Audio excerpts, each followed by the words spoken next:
Hello everyone. So I just wanted to share with you some old locks that I got in, and one of them was an American lock where the key would turn, but the shackle would not pull up. I mean, it wouldn't pull up at all. I mean, you could turn the key, and I noticed a little pin there, so I drilled that out. I got a little close to the core, but I didn't, dig into it, and I yanked it out. It's got a little core limiter here that also prevents you from gutting it, because I want to gut it and see what's inside these things. And before you freak out and think, how could he destroy one of those old... I was already messed up, and if I would have let it soak in vinegar and stuff like that, I think it probably would have eventually gotten into it, but there was a spider nest in there, and I think one of these ball bearings was stuck in there and just basically wouldn't come back out. Even when you turn it this way, it couldn't go back into the track, and that's why I said if I would have used vinegar or something like that, or brake cleaner or any of that stuff, I probably would have been able to get to that without destroying it. So before you freak out and say, how can he destroy an old master lock like that? They're not that unique. I've got basically like a brand new one type one. This is the exact same design. You can find them. This one, you really don't see that pin there, You really have to look for it. It's kind of like right there underneath my fingernail, but it's pretty hard to see on that one. This one works fine. But, yeah, I got to get this pin out. And once I get that pin out, I'm very curious as to what kind of pins they've got in here. But the lock does work. And it came with 3 keys. One of them's upside down, but it came with 3 keys.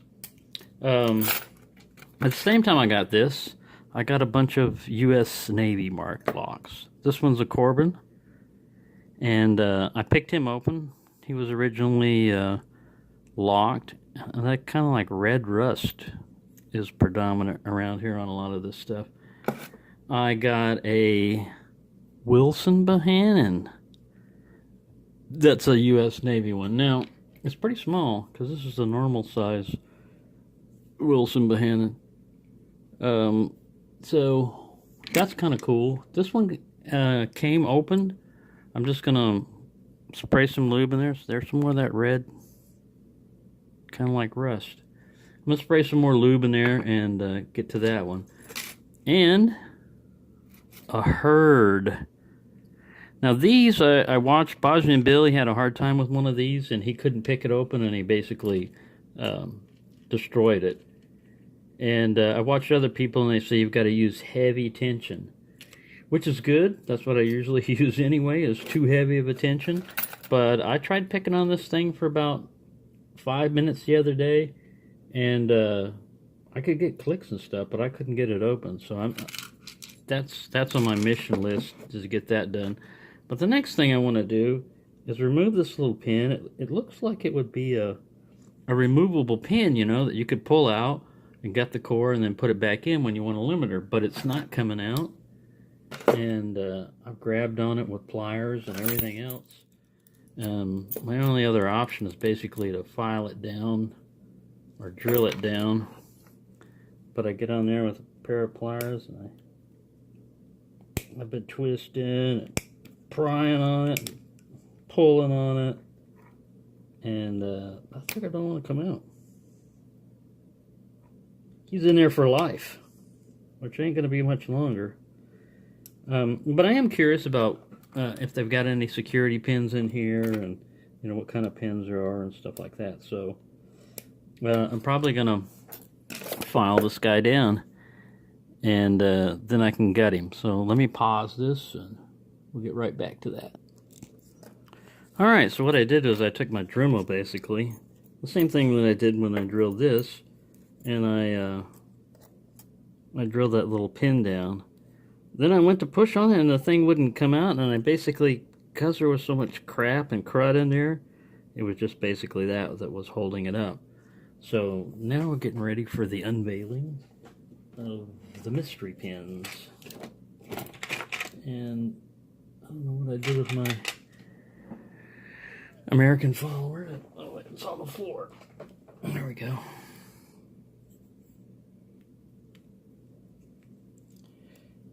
This thing looks like it was originally set up to be rekeyed. I mean, you know, it's got the inspection holes there, so I think that pin was probably designed to come out originally.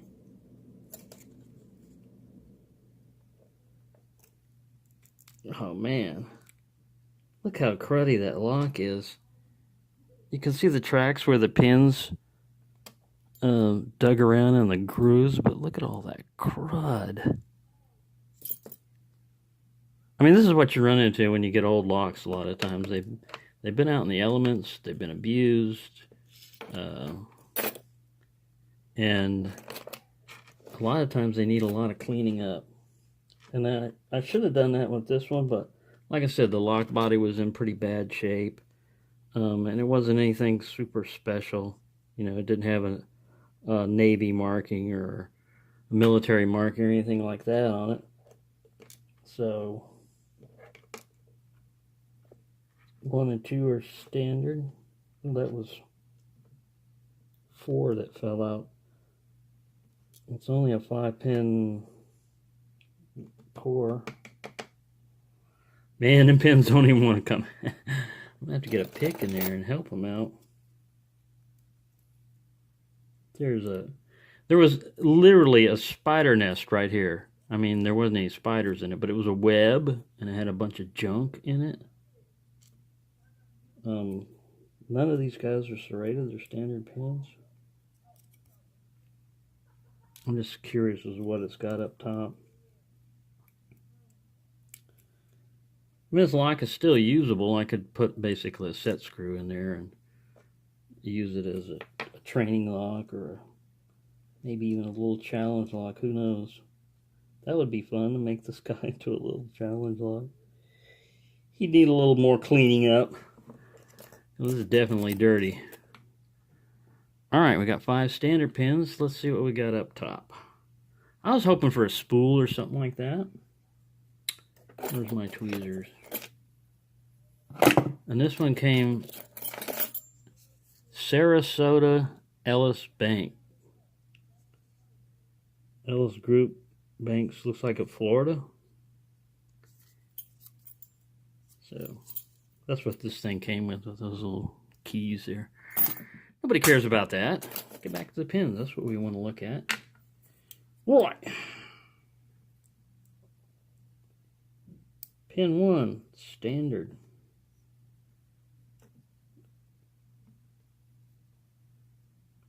Probably all standard here. Yep. Pin 2, standard.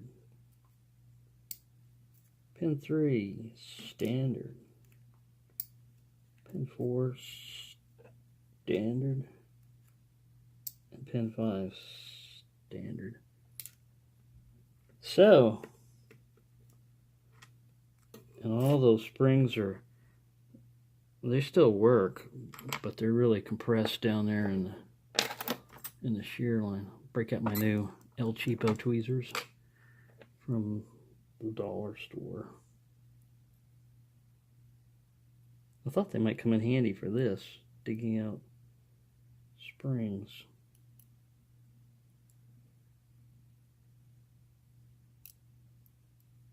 Man, they probably got baby spiders in there holding them down. Don't take away our springs. Yeah, they're little copper springs. I mean, little copper springs. Copper brass. Copper colored.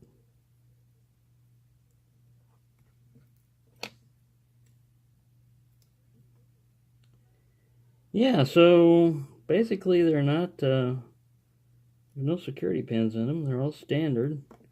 And the only thing that was holding this lock, keeping it from opening, was gunk.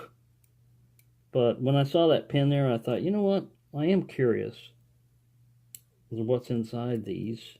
And this lock is basically was non-functioning, and I do kind of feel a little bit bad about tearing it apart, but It's in the interest of science. It's not just destroying it for no good reason.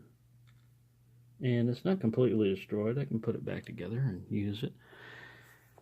So there we go. This thing is, look at the tracks in there where the pins went. So this thing has seen a lot of use. I mean, at one time it was working, because you don't get those tracks without, look at that. It's funny. All right, so there you go. Thought you might find that a little bit interesting as to what's inside one of these old American little tiny ones. And like I said, I've got another one over here that is just like it. And I had that one. This was a new old stack. I think I even got the box hiding around here somewhere. Yeah, because it's got a national stock number on it and all that. So thank you for watching, and enjoy ancient locks. They're a lot of fun.